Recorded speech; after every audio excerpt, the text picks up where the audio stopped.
کہ کس طریقے سے جناب پیپلز پارٹی نے پاکستان تحریک انصاف کا جو نوجوان اور جو جیلا ہے وہ کیوں اپنی جان دیتا ہے اور وہ اپنے قائد کی بات پہ لبیک کہتا ہے، وہ جناب میڈیا کے تھرو علاقے کے عوام تک یہ بات پہنچانا چاہتے ہیں، اس کا کوئی تصور نہیں ہوگا۔ جیسا وہاں سے وہ جس نے کہا تھا نا کہ ہم انسان ہیں تمہارے جیسے، جیسا تم کرو گے ویسا ہم کریں گے۔ ہم اس سرزمین کے رہنے والے ہیں، کوئی آدمی سوٹی ڈانگ اور بندوق کے زور پہ نہ ٹھپے لگوا سکے گا نہ ووٹ لے سکے گا۔ شوکت فرید صاحب کی سیٹ بڑی واضح کلیئر ہوتی جا رہی ہے، اور اب اتنے سینئر قائدین راجہ آفتاب اکرم صاحب اور ان کے والد بزرگوار، اللہ ان کے درجات بلند کرے، راجہ اکرم صاحب، یہ ایک لیگیسی ہے، اس خاندان کی ایک نام ہے، ان کے ساتھ لوگ چلتے ہیں۔ لیکن اس کے ساتھ ہم آگے آنے والے دنوں میں فردر بھی آپ کو سرپرائز دیں گے۔ میرا سیاست میں ہے کہ اسی جگہ پہ بیٹھ کے آپ میڈیا والے مجھ سے سوال کر رہے تھے کہ کس کے ساتھ جوڑ توڑ ہو رہا ہے، کیا ہو رہا ہے، میں کہتا تھا کہ سیاست میں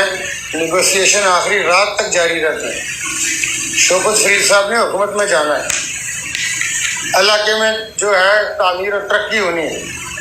لیکن راجہ آفتاب اکرم صاحب کو بھی، اور جو دوسرا ہم نے چڑوئی میں جو جلسہ کیا تھا اس میں نے راجپوت کمیونٹی کے ساتھ ایک کمٹمنٹ کی تھی کہ ایک آدھ ہمارا عہدہ پہلے اناؤنس ہوا ہے، لیکن وہ ہم نے کہا وہ پارٹی کا ڈیسیژن ہے، جو آپ کی سیاسی محرومیاں ہیں وہ دور کرنے کے لیے ہم آپ کو اپنے الفاظ دیتے ہیں۔ اینی ہو جوڑ توڑ کی انہوں نے بات کی کہ جی شوکت فرید، راجہ آفتاب اکرم اور ان کے جو والد ہیں انہوں نے شوکت فرید کے حق میں باقاعدہ طور پر یہ ایک شمولیت کی، اور انہوں نے پاور شو کی، اور ایک بڑی تعداد میں جو ہے وہ اس معاملے میں، یعنی سب سے پہلے تو ہم نے دیکھیں کہ پیپلز پارٹی میدان میں آئی، بلاول بھٹو کا جلسہ ہوا، اور اس کے بعد پھر یہ سلسلہ شروع ہو گیا، اور پھر علی امین گنڈا پور بھی وہاں پہ گئے، پھر سردار تنویر الیاس نے بھی پریس کانفرنس کی، اور علی امین گنڈا پور اور سردار تنویر الیاس کا جو توپوں کا رخ ہے پھر وہ چودھری یاسین کی طرف اور بلاول کی طرف جو ہے وہ اچانک ہوا۔ یہ اس وقت ہوا جب پہلے پیپلز پارٹی نے وہاں پر ایک پاور شو کی۔ اب پیپلز پارٹی کی پاور شو اور ان کی پاور شو میں کیا فرق تھا، یہ ایک تو واضح نظر آ گیا کہ ایک تو پھر الزامات کی سیاست ہے، یعنی وہ سیاستدان جو اب نہیں ہیں، یعنی ذوالفقار علی بھٹو جو ہیں وہ ڈیفینیٹلی جو ہے وہ اب اس دنیا میں نہیں ہیں، لیکن بار بار یہ پیپلز پی ٹی آئی کی طرف سے، اسپیشلی علی امین گنڈا پور کی طرف سے ان کو ٹارگٹ کرنا، یہ کوئی اچھی بات جو ہے وہ نہیں دیکھی جا رہی۔ اس میں Peoples Party P T I کے لوگوں کو بھی میں نے سنا ہے کہ وہ بھی یہ کہتے ہوئے نظر آ رہے ہیں کہ ذوالفقار علی بھٹو کے حوالے سے جو گفتگو علی امین گنڈا پور بار بار کر رہے ہیں وہ ان کو زیب نہیں دیتی، اور جہاں تک بات ہے کہ ملک کا دو ٹکڑے کرنا اور پھر اس کے بعد بلاول کے بارے میں ویسی گفتگو کرنا، وہ کشمیر کی دھرتی میں کھڑے ہو کر، جہاں پر جو آزاد کشمیر یعنی بیسیکلی تو وہ بیس کیمپ ہے، تو بیس کیمپ میں کھڑے ہو کے بھارت کو جو ہے وہ یہ میسیج دینا یا اس کو خوش کرنا، یہ اس کے مترادف ہوگا۔ ادروائز سیاسی جو اختلافات تو وہ موجود ہیں وہ ہونا چاہیے، اور اس کے لیے جو ہے وہ اچھے طریقے سے، اگر پیپلز پارٹی یا پی ٹی آئی ان میں سے کوئی بھی جماعت یہ سمجھتی ہیں کہ دھاندلی ہوگی تو ڈیفینیٹلی اس کے الیکشن کمیشن کو کہا جائے کہ وہاں پر سیکیورٹی کے انتظامات مزید سخت کیے جائیں۔ اب تو 2 ہی حلقے ہیں ٹوٹل، حلقہ 3 اور 12، تو وہاں پر میکسیمم پولیس بھی دی جا سکتی ہے۔ وہاں پر جو اس سے پہلے بھی ہم نے دیکھا کہ آرمی اور رینجر جو ہے وہ باہر بلائی جا سکتی ہے۔ پھر ہر پولنگ اسٹیشن میں، پولنگ بوتھ میں جو ایجنٹس ہوتے ہیں، ہر پارٹی کے ایجنٹس ہوتے ہیں، تو وہاں پر اچھے طریقے سے کیا جا سکتا ہے تاکہ اس طرح کی مزید کوئی جو پہلے ہو چکا ہے اس طرح کا واقعات سامنے جو ہے نہ آئے۔ لیکن اوورآل آپ دیکھیں تو شوکت فرید جو ہیں، اس میں دوسری رائے نہیں ہے کہ پیپلز پارٹی بیک فٹ پہ گئی ہے۔ پیپلز پارٹی کا ووٹ بینک اس میں انٹیکٹ ہے یا کم ہوا ہوگا، بڑا نہیں ہے، جبکہ تحریک انصاف کا ووٹ بینک جو پہلے موجود تھا، 3-1000 کا فرق تھا، وہ اب اس میں جو لوگوں کو توڑا گیا اور جو کہا جا رہا ہے کہ ان کے ساتھ وعدے کیے گئے ہیں کہ شوکت فرید جب گورنمنٹ کا حصہ ہوں گے تو وہاں اس ایریا میں جو ہے وہ ترقی ہوگی، وہاں کے لیے بڑے بڑے پروجیکٹس آئیں گے، پھر اس کے ساتھ ساتھ ترقیاتی کاموں کے ساتھ ساتھ وہاں کے کچھ باثر جو لوگ سمجھتے ہیں کہ ان کے ووٹ سے شوکت فرید جیت سکتا، ان کو بھی ایڈجسٹ کرنے کی بات کی گئی، یعنی ان سے ڈیل بھی کی گئی ہے۔ تو ایک تو یہ ہے کہ یہ ڈیل ڈیفینیٹلی حکومت کو یہ فائدہ دیتی ہیں۔ اس سے پہلے آپ نے دیکھ ہی لیا کہ انصر عبدالی کا معاملہ ہے، ٹکٹ بھی ان کو دیا گیا اور پھر ایک سینئر سیاستدان کو نہ صرف ان کے حق میں بٹھایا گیا بلکہ ان کو اچھے طریقے سے ایڈجسٹ بھی کیا گیا۔ آج وہ ایڈجسٹ بھی ہوئے ہیں اور دونوں، ایک جو ہے وہ وزارت صحت ان کے پاس ہے انصر عبدالی کے پاس، اور دوسری طرف جو ہے وہ جو ان کے یعنی ٹکٹ میں مقابلے میں تھے، جن کو ٹکٹ ملنا تھا، ان کو نہ صرف ایڈجسٹ کیا گیا بلکہ جو ہے وہ آپ کے سامنے ہے۔ تو یہ چیز تو حکمران کو، جماعت کو جو ہے وہ یہ سوٹ کرتی ہے۔ L3 جو کہ کہا جا رہا ہے کہ آسانی سے سیٹ نکالنے میں کامیاب، وہاں پہ یاسر سلطان نظر آ رہے ہیں، اور دوسری طرف جو ہے وہ بڑا ٹف مقابلہ ہے شوکت فرید اور چودھری یاسین کے درمیان۔ چودھری یاسین ظاہر ہے وہ خود بھی کہہ چکے ہیں کہ 6 مرتبہ یہاں کی عوام نے ان کو جو ہے وہ قیادت دی، اور انہوں نے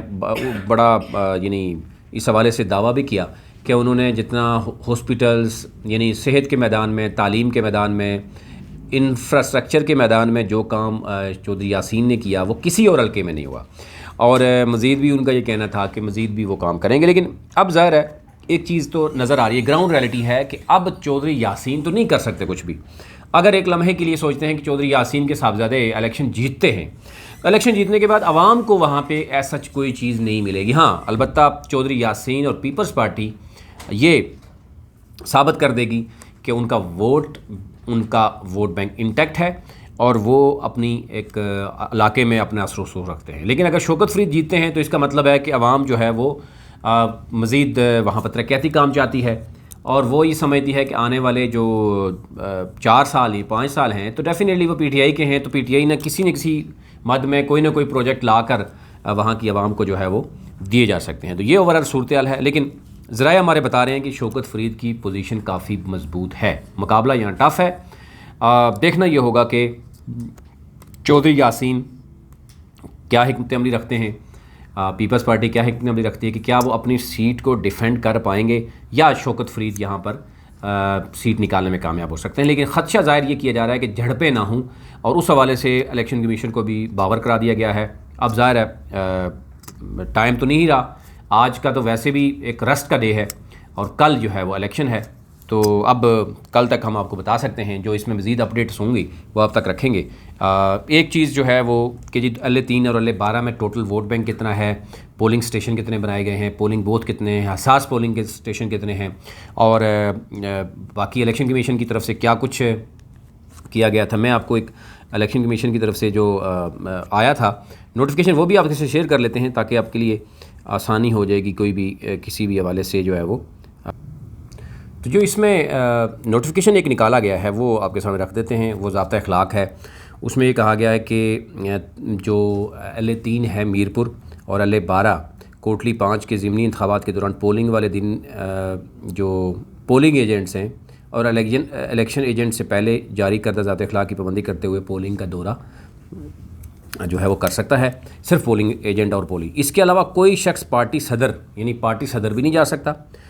یا رہنما یا وزراء اکرام